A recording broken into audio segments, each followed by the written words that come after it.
বন্ধুরা, প্রতিদিন স্কুলে, কলেজে বা অফিসে আমরা যে খাতায় লিখি বা যে বইগুলো পড়ি সেগুলো কিভাবে তৈরি হয় তা কি আপনারা কখনো ভেবে দেখেছেন? আপনারা হয়তো জানেন কাগজ গাছ থেকে তৈরি হয়, কিন্তু এই সাধারণ কাগজের যাত্রা গভীর জঙ্গল থেকে শুরু হয়ে ফ্যাক্টরির বড় বড় মেশিনের ভেতর দিয়ে কিভাবে আপনাদের ডেস্ক পর্যন্ত পৌঁছায় তা দেখলে আপনি চমকে যাবেন।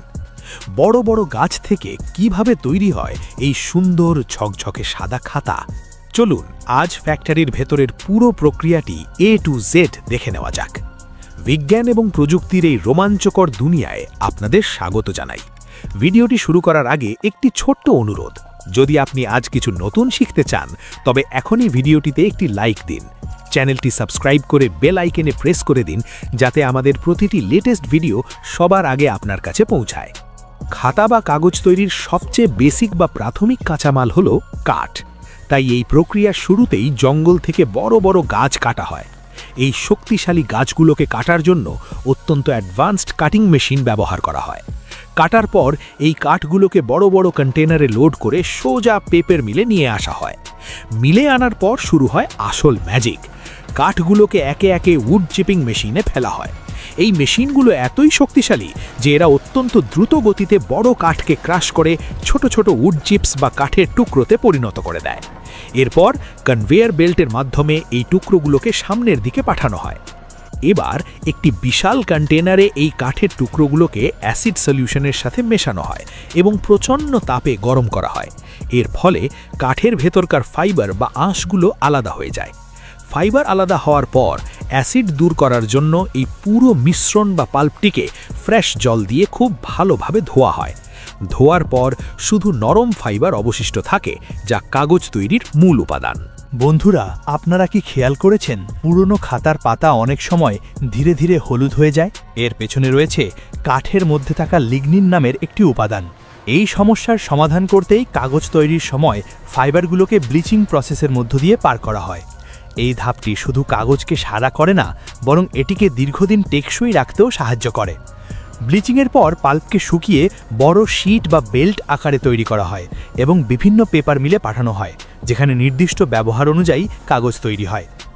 নতুন মিলে আসার পর এই শুকনো পাল্পগুলোকে একটি বড় কন্টেনারে জলের সাথে মিশিয়ে রিফাইনারি প্রসেস করা হয়। এর ফলে ফাইবারগুলো আরও নরম, সূক্ষ্ম এবং মজবুত হয়ে ওঠে। এরপর কাগজের গুণগত মান উন্নত করার জন্য এতে ক্যালসিয়াম কার্বনেট এবং ক্লে যোগ করা হয়। এগুলো কাগজকে অস্বচ্ছ ও স্মুথ করে তোলে। পাশাপাশি হোয়াইট পিগমেন্ট এবং অপটিক্যাল ব্রাইটনার মিশিয়ে কাগজকে আরও উজ্জ্বল ও আকর্ষণীয় করা হয়, যাতে এটি দেখতে আরও সাদা লাগে। এবার এই প্রস্তুত পাল্পকে পেপার ফর্মিং মেশিনের হেড বক্সে ঢালা হয়। সেখান থেকে এটি একটি চলমান ফিল্টার সারফেসের উপর ছড়িয়ে পড়ে এবং ধীরে ধীরে জল আলাদা হয়ে গিয়ে কাগজের একটি পাতলা স্তর তৈরি হয়। এই ধাপটি কাগজের মূল কাঠামো তৈরির জন্য অত্যন্ত গুরুত্বপূর্ণ। এরপর এই ভেজা কাগজকে একাধিক রোলারের মাঝখান দিয়ে প্রেস করা হয়, যাতে অতিরিক্ত জল বেরিয়ে যায় এবং কাগজটি আরও শক্ত ও ঘন হয়। এই প্রেসিং প্রক্রিয়াটি কাগজের স্থায়িত্ব বাড়ায়। তারপর কাগজকে সম্পূর্ণ শুকানোর জন্য এটিকে প্রায় 100 ডিগ্রি সেলসিয়াস তাপমাত্রায় গরম ড্রাইং সিলিন্ডারের মধ্য দিয়ে পাঠানো হয়। এতে কাগজের ভেতরের সমস্ত আর্দ্রতা দূর হয়ে যায় এবং এটি সম্পূর্ণ শুকনো হয়ে ওঠে। তবে এখানেই প্রক্রিয়া শেষ নয়। কাগজের পুরুত্ব সব জায়গায় একরকম রাখতে এর উপর আবার ক্যালসিয়াম আর ক্লের কোটিং স্প্রে করা হয় এবং একটি ব্লেড দিয়ে সমানভাবে ছড়িয়ে দেওয়া হয়, যাতে একটি মসৃণ ও ইউনিফর্ম সারফেস তৈরি হয়। এরপর কাগজগুলোকে স্টিলের কোরে পেঁচিয়ে বড় বড় রোল তৈরি করা হয় এবং এগুলো পাঠানো হয় নোটবুক তৈরির ফ্যাক্টরিতে। সেখানে প্রথমে এই বড় রোলগুলোকে পেপার কাটিং মেশিনের সাহায্যে নির্দিষ্ট মাপে কেটে নেওয়া হয় এবং খাতার আকার দেওয়া হয়। খাতাগুলোকে আরও সুন্দর ও ব্যবহারযোগ্য করার জন্য এর কোণাগুলোকে রাউন্ড বা গোলাকার করে কাটা হয়, যাতে ব্যবহার করার সময় কোনো অসুবিধা না হয়। এরপর পাতাগুলোকে একটি বিশেষ মেশিনে ঢালা হয়, যেখানে একপাশে ছোট ছোট গর্ত তৈরি করা হয় স্পাইডার বাইন্ডিংয়ের জন্য। একইভাবে কভারেও গর্ত করা হয়, যাতে সবকিছু একসাথে নিখুঁতভাবে যুক্ত করা যায়।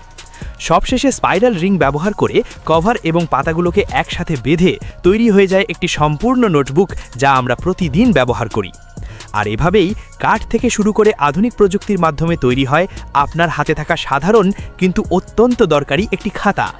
তো বন্ধুরা, এই পুরো জার্নিটি আপনাদের কেমন লাগলো?